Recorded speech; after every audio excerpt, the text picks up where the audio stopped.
Got out, got in. What's going on, folks? I'm Daryl. And I'm Desiree. And this is Got Out, Got In. So today we're going to be talking about navigating finances and financial systems across borders. United States citizens, now Mexican residents, getting paid in Mexico, paying taxes in Mexico, but also understanding that there is the fact that we are citizens who reap the benefits of being from the United States. You know, we still have U.S. passports. That's mainly the benefit. We have access to the embassy if we need it, things like that. And so how are we navigating that? I'll kick it off. So coming down here, my company thankfully allows for remote international work. We are a nonprofit focused on equity and inclusion, and we don't just like to say that, right? So we want to make sure that we are being equitable by allowing the taxes that my company pays to go into the community that the employees work in. So those of us who don't live in the United States of America are officially employed within the countries that we're in. Me being in Mexico, it took a little bit of time, but we were able to navigate it. I've got my RFC, my SAT, my CURP, like all of the numbers that you need, like you would need in the US to work. Really, we only need one, but you have to get a few within Mexico. Let's highlight that for just a second. He gets paid in pesos. I don't know how many times we have been on social media and people have tried to comfort us because they automatically assume that because we're from the United States and we're here as temporary residents that we do not pay taxes, nor do we get paid in pesos. Let's take a second to just set the record straight. He get paid in pesos. We buy stuff in pesos. Do we still have access to USD? Absolutely. Like, you know, our life savings is in US dollars. But as far as his paycheck, he pays taxes every time he gets paid, and he is also being paid in pesos. Okay? It's interesting, right? So in order to get paid in pesos, I have to have direct deposit set up.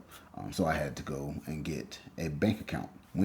Got my bank account. My company sent me a list of a few different banks that are easily navigatable for non-Mexican nationals. And so went with one of them. But one of the challenges is, right, in the U.S., both of our names were on every account. Desiree is much more financially literate, more financially disciplined than I am. And so very much so used to not leaning on her, but understanding that she needs eyes on our accounts just like I do. So went into the bank, ended up saying, hey, this is me. These are my numbers that you'll need. And mind you, when I got this account, I spoke Spanish worse than I do now, but I was able to navigate. And I think I went into the bank to set up my account and didn't have one of the three numbers that I needed. So then I had to go back, apply for the number because I thought that having a CURP was good enough. Yeah, that's right. You don't need three numbers. You need a CURP and you need an RFC, but you get the RFC from the SAT. Yeah, two separate things. CURP allows you to be in the country. RFC allows you to work in the country and pay taxes in the country. So get there, get to the bank, hand them my CURP and say, hey, I need to set up an account. They say, hey, you need an RFC.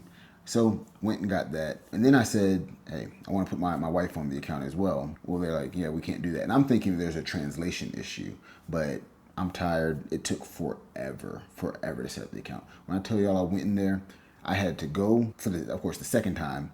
Then I had to have a phone number because you need a phone number to access the required application. I do not know how people who don't have phones or access to cell phones or smartphones are able to navigate this system because you need the app in order to take money out. It's a trip. So I didn't have a Mexican phone number. So then I had to walk over to the OXXO, which is a convenience store, like a 7-Eleven. Walked over to the OXXO, grab a SIM card, put the SIM card in my phone, set up the whole app in front of the person.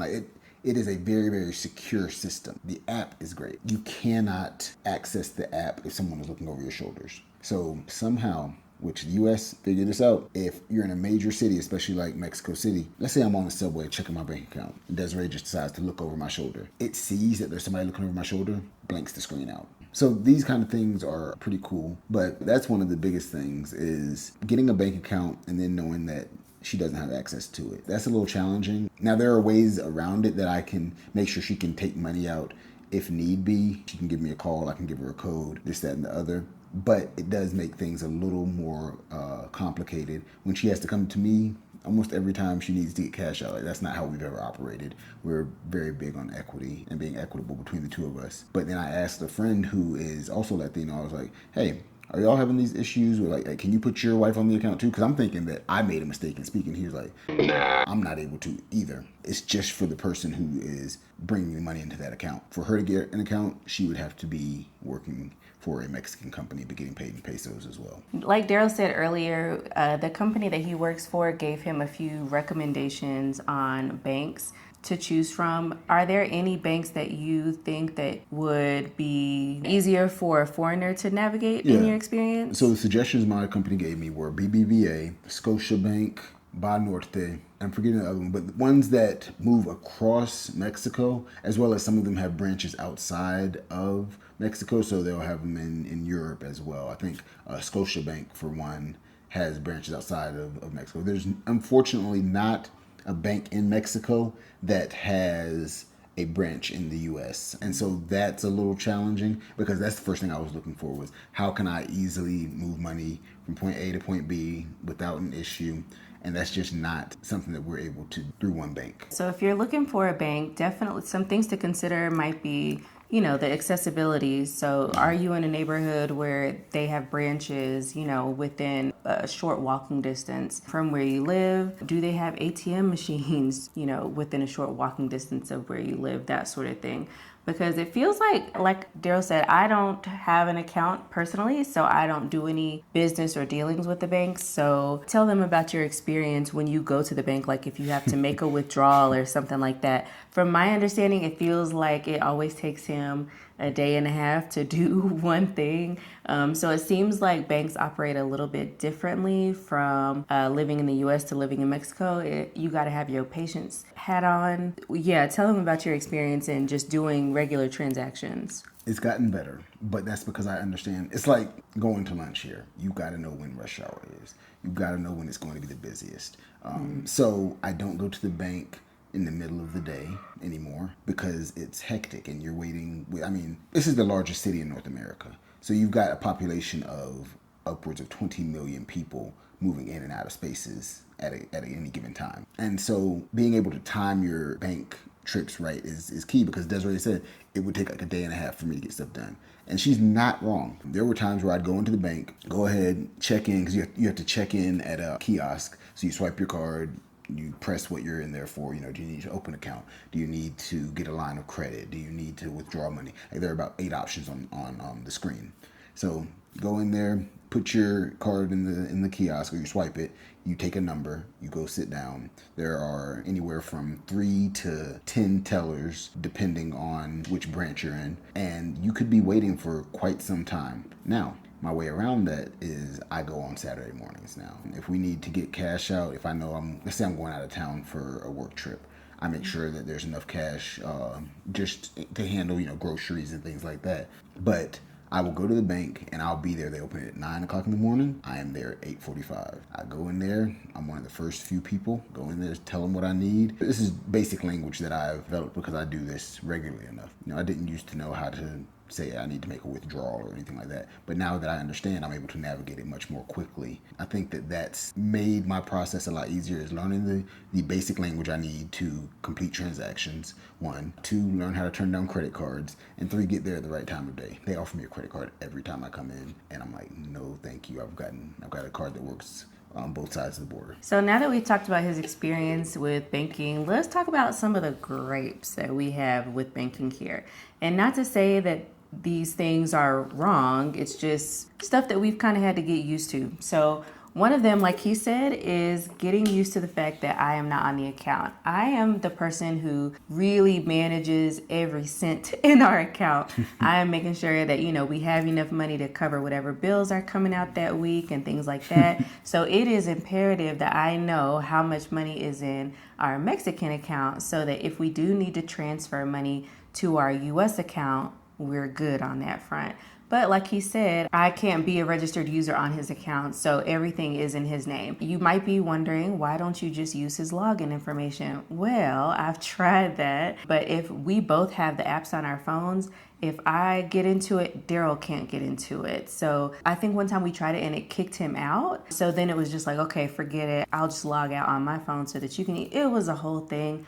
It was too much. So we just decided, he'll just have to be the person in charge of that. And if I need something, I just, go to him for it. The other interesting thing that I've had to get used to is the fact that you can only make transfers between certain hours. So I don't know what the problem is, but a lot of times when I want to transfer money or do a big transaction or something like that, it's after hours. So it's like 9 or 10 o'clock or something. And I forget what the cutoff time is. Let's say it's 6 or 7 or something like that. I am always after the cutoff time. So if I wanted to transfer money from the Mexican bank account to the US, I would have to wait until the next business day between certain hours to be able to make that transaction. If I try to do it really late in the evening, it's a no-go. They won't let you transfer money over a certain amount. So that I think it's like 8,000 pesos, which is equivalent of 400 US dollars. So, if we have to pay our life insurance, let's say, in the US and we need to move some money around, well, guess what? I don't know how much, but that's just an example. We better think about it the day before or within these business hours, because if it's Saturday and it's more than that, we can't do it. There are certain dates that are just ingrained in my head just because I know that I need to be thinking about these things in advance so that we can make sure that the money gets there on time. Auto pay is not a thing here. So we used to pay, like Desiree is great at managing the books, and we would pay everything every month on time without having to think about it. Mortgage paid, car note paid, life insurance paid, everything, right? Everything that we had, credit card bills, auto drafted. That would happen every month. That's not a thing here. You have to actually go and pay things every month. And so now things aren't on autopilot. It's just one more thing to think. Well, really, it's like 12 more things to think about, right? But we can't just pay everything without thinking about it these days. Now we really have to be intentional and timely and make sure that we don't miss Avery's school, rent. We have a Mexican cell phone that got to make sure, and I have a reminder on my phone every month, pay this. I'm sure there's a reason behind it, but it's just foreign to us. If you know something about auto pay that we don't know, please let us know. If there's a way to do it. If there's a way to do it and we just overlook something, please let us know. Because it just seems a little bit odd that you can't set up, stuff to be coming out your account on a regular basis. It's countercultural to what we're used to. And we know we're in a different space, right? We don't want to make this the US. But we also are like, oh, wow, this would make lives much easier. Now, if there have been attempts at it and it doesn't work well in this community or this society or this large of a system, yeah, great. But we would love to be able to just go ahead and click a box. If you're moving here, try to get a credit card that does not have international fees. That's been wonderful for us. If you're not moving here and you like to travel in general, because before we moved, we just liked to travel. And so Desiree said, hey, we're traveling, we're swiping our card, we're trying to get points. Let's make sure we have a card that does not charge us for using money outside of the U.S.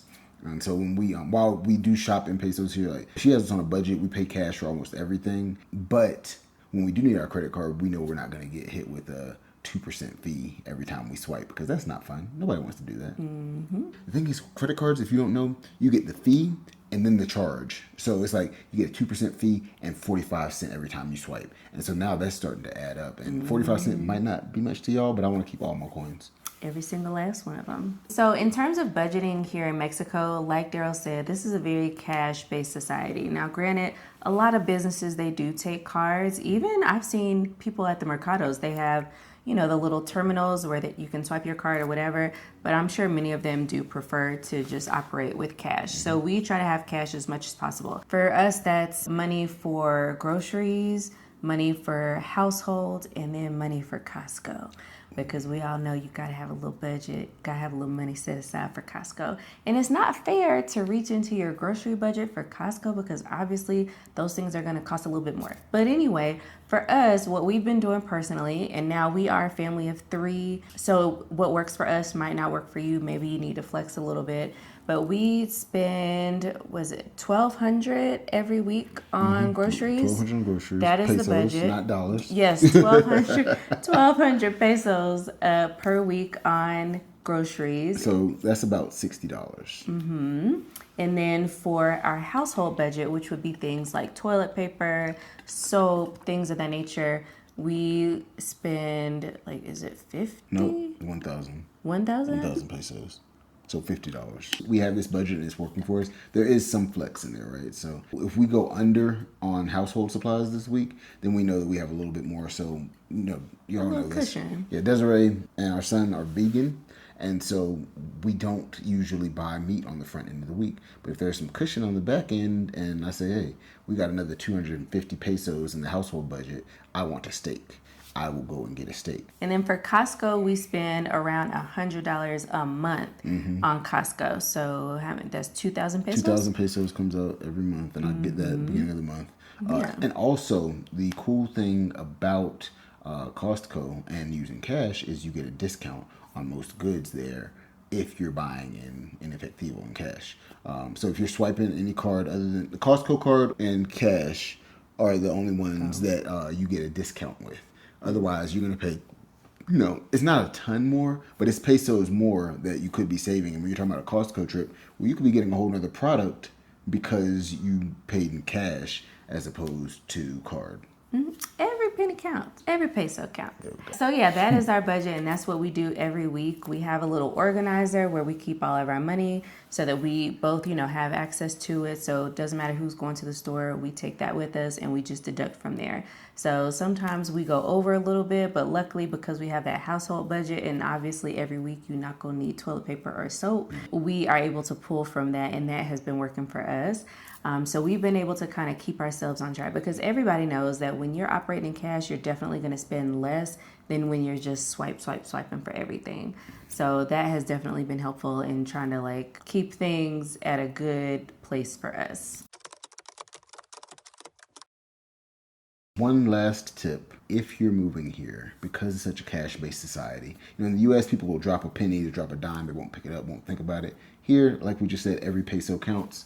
So go ahead, get yourself a change purse, right? Because you'll be walking around with all of these pesos. This right here is my next taco meal. I keep every coin. If there's a person who's asking for change on the street, yeah, sure, give it away if you can. But keep your pesos. Don't just let the coins fall because these are very valuable here. In the U.S., a lot of people don't think twice about a penny that they drop. Please know that you can go ahead and get a whole meal if you collect 3.5 of these 10 peso coins. One thing I also wanted to mention, before we were talking about sending money back and forth to the US if you need to cover bills there, I think it's important to mention the app that we use. So I had to do some digging and some research to find this, and the one that I use that we've been using consistently for the past few weeks, it's called Global 66. So we were able to connect his Mexican bank account to our US based account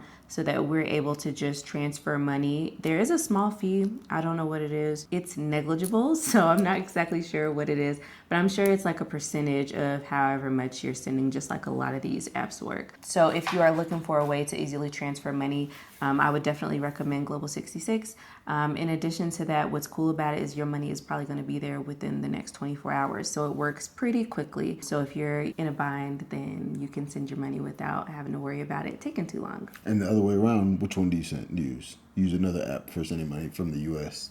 to us here. Well, we do use Wise on occasion, but I forget why I stopped using it. I don't think I could put the money directly into my bank account. I think that's what it was. I currently have money just sitting in my Wise account because I can't, and maybe it's just me, but I could not figure out how to transfer that money that's just sitting there to our U.S. bank account. I know how to move money from the bank account to somewhere else, but I don't think I could do it vice versa. But Wise has come in handy for a few other things. So if you need to transfer money to, we used Wise when we first started paying for my son's school for his tuition. Generally here you do a lot of bank transfers. So it's bank to bank. So you provide, certain bank details to the person, you tell them the amount, and it just goes from bank to bank like that. But at first we did not have a Mexican bank account, so we had to use Wise to move money from our U.S. account directly to the Mexican businesses that we were trying to pay. So for our son's school at first. So if you are trying to move money either which way, I would definitely recommend Wise or Global 66. Like I said, I couldn't figure out how to do money directly from Mexico to our U.S. bank account, but for Wise, but that did work for Global 66. I really hope that this is clear in some way. But just look into those two apps if you are needing to move around some money. Last thing. We are not professional financial advisors. We are not tax advisors. Take our experience, do with it what you may, but talk to a professional in the event that you need to deal with your money, because I am not responsible for what you do or do not do, what successes you do or do not have, what failures you do or do not have. I just wanted to go ahead and clear that real quick, because I'm also a somewhat of a financial professional, and you got to say stuff like that. You're somewhat of a financial professional? Financial. You As are? a fundraiser, we have to say that stuff whenever we give any kind of financial advice. We have to say, I am not a professional in this space. So that you don't get held liable if somebody really messes their finances up. Yeah. And so since this is being viewed in the U.S. and I'm a U.S. citizen, I wanted to end it with that to make sure that we are covered. Because what if we go viral and get rich? They could sue us. Okay, well, thank you so much for watching our video today. If you have any questions about finances, if there's something that we didn't cover, definitely let us know. Drop us a comment so that we can, perhaps address it in a future video. If you have not already, definitely subscribe to our channel and hit that like button. And we will see you on the next go around. Thank you so much for joining us today.